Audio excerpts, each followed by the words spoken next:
Bueno, muchas gracias. Yo, junto con el equipo y el bloque, elaboramos un PowerPoint con algunos números que les vamos a dejar porque no quiero aburrirlos.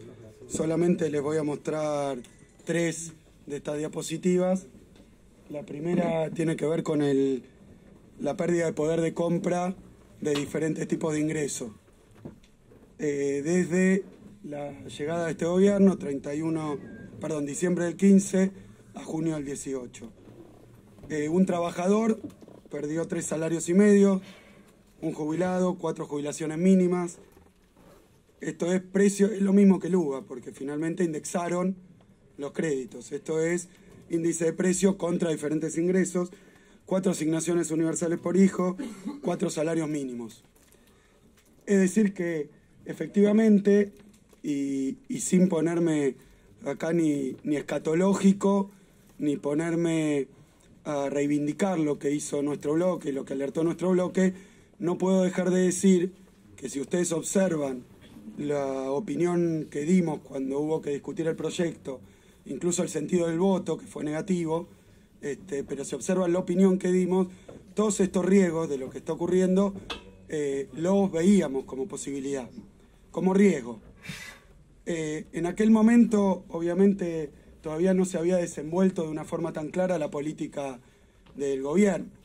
Hoy claramente hay una política de reducción de los salarios reales, con lo cual la inconsistencia más fuerte es ofrecer créditos que se indexan por inflación con salarios que se indexan por debajo de la inflación. Va a fracasar, es la política económica, pero siendo el mismo gobierno, es el crédito UVA, empujado y propuesto por el propio gobierno, con esta política que va a llevar adelante, pero que no exhibió en aquel entonces. Yo creo que hay un tema de publicidad engañosa. Lo decimos en aquel momento, por eso creo que tiene que hacerse cargo el Congreso de la Nación y eventualmente sancionar. Hay un tema de publicidad engañosa.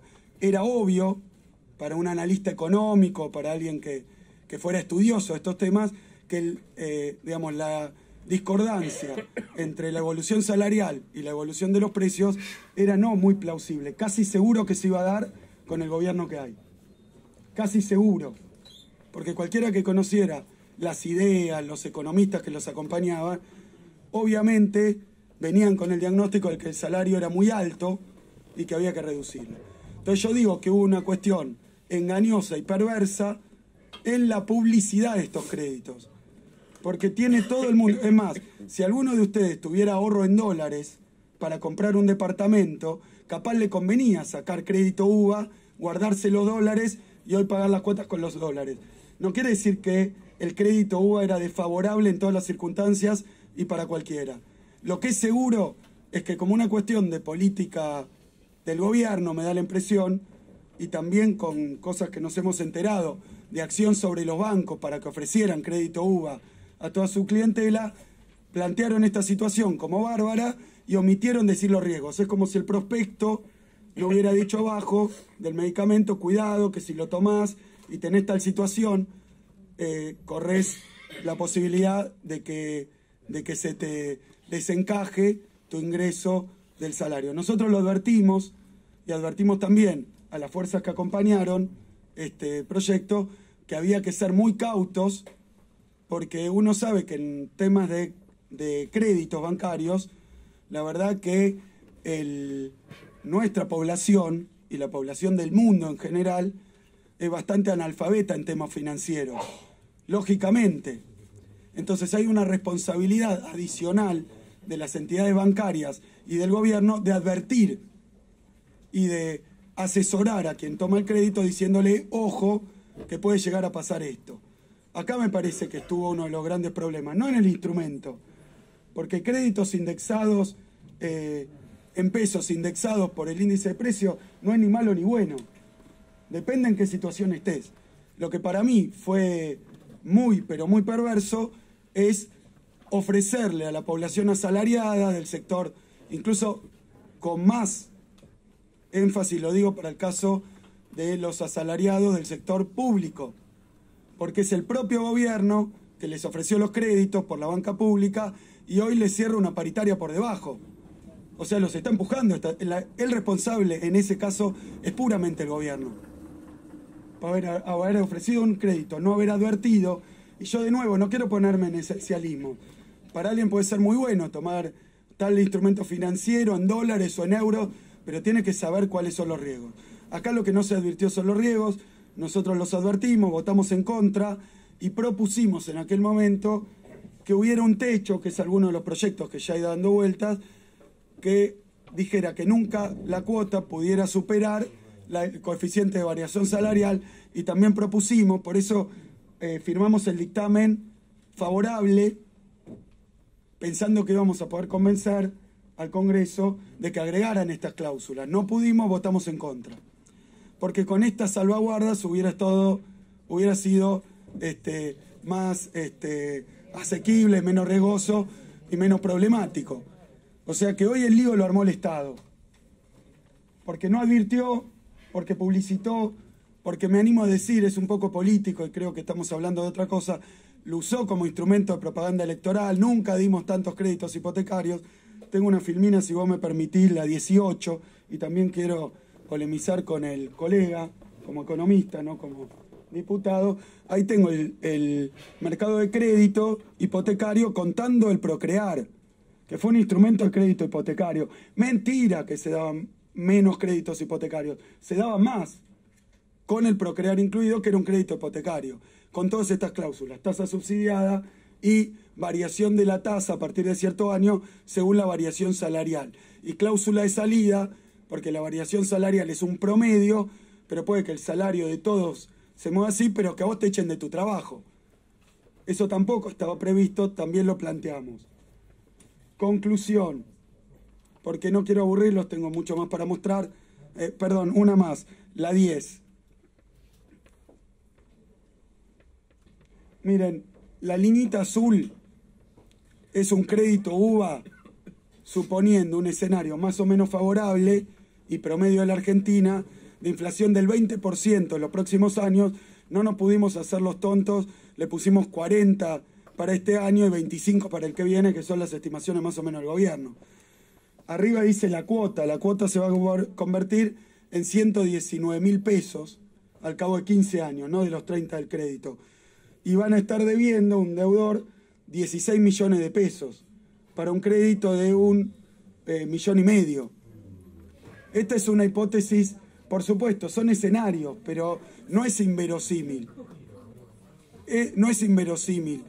O sea que yo creo que hay una urgencia,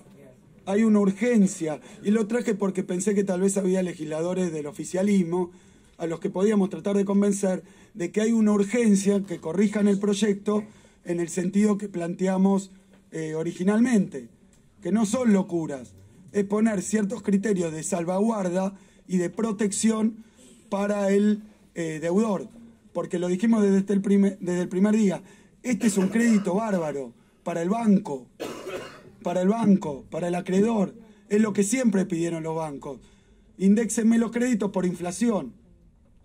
Entonces, claro, apareció, y quiero marcar un poco cuál fue la evolución. Cuando salió el instrumento, todos los bancos querían prestar, ajustado por inflación, porque si no, se queda en la casa. Y esto pasó justo, era cerca de la crisis de 2008, donde esto generó un lío en todo el mundo.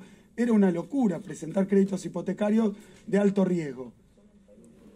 Es un poco la posición, de nuevo, no es una cuestión de reivindicar, simplemente de pensar para adelante. Creo que lo que dijimos en aquel momento se aplica hoy, lamentablemente, con un montón de 130.000, según dicen, el número se desconoce, pues siempre presentan el monto, han ocultado el número de deudores, lo ha ocultado el gobierno, lo preguntamos muchas veces, no sabemos cuántos son. Quiero decir que nosotros, Créditos Procrear, dimos mucho más que lo que se dio en UBA, por eso lo ocultaron, para decir que nunca se había dado tanto crédito hipotecario, lo cual era mentira. Nosotros dimos 167.000, dudo que el UBA llegue así, y además era un crédito bárbaro para el banco. No digo pésimo, porque depende de las circunstancias. Si el gobierno no le hubieran ido mal las cosas, o no hubiera, no sé si se hubiera equivocado, mentido, qué sé yo, y la inflación hubiera ido como prometieron el primer año, no era mal crédito. Pero era muy riesgoso porque en los 30 años sucesivos podía pasar de todo, estamos en la Argentina. Pasó mucho antes porque no se cumplió nada de las perspectivas que habían puesto. O sea que para Argentina a mí me parece mal instrumento. Conociendo la historia argentina en sus 200 años. Mal instrumento, que protege al acreedor y no al deudor. ¿Se puede salir de esto? Sí, agregando cláusulas de protección del deudor, que son las que no están. Alargar el crédito también es perverso. Y además es perverso, porque además el costo total del crédito va a ser mayor. O sea, debes más, aunque lo pagues en más cuotas. Entonces tampoco sirve. Hay que poner cláusulas y repartir un poco mejor el riesgo entre el banco y tal vez el gobierno también.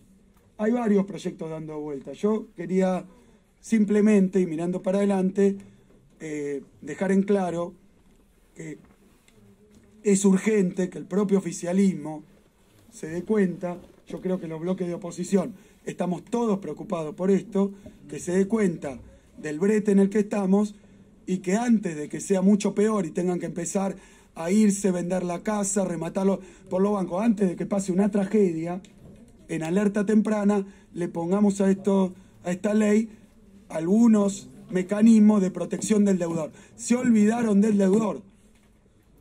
Y el deudor es la gente que tiene ese derecho humano, no el banco. Entonces, en pocas palabras, hay varios proyectos. Me parece que de acá lo mejor que podríamos hacer es salir, tratar de unificar, buscar la mejor solución y tratar de que nos acompañe el oficialismo en esto, a ver si conseguimos por unanimidad, y si no, trataremos de conseguir la mayoría para darle algún alivio y alguna protección a los deudores que están en una situación crítica, y que muestro estos escenarios porque puede volverse imposible, con hipótesis no ridículas y descabelladas. Cosas así dijimos cuando nos opusimos al proyecto. Y lamentablemente no pasó, y usaron los bancos oficiales, para vender créditos UBA como si fuera la salvación.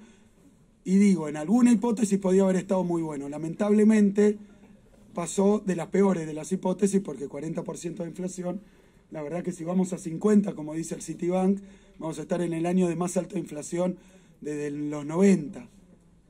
Y el deudor le van a ajustar la cuota y la deuda por esa inflación de 50. Entonces vamos a llevar a todos a una situación insostenible.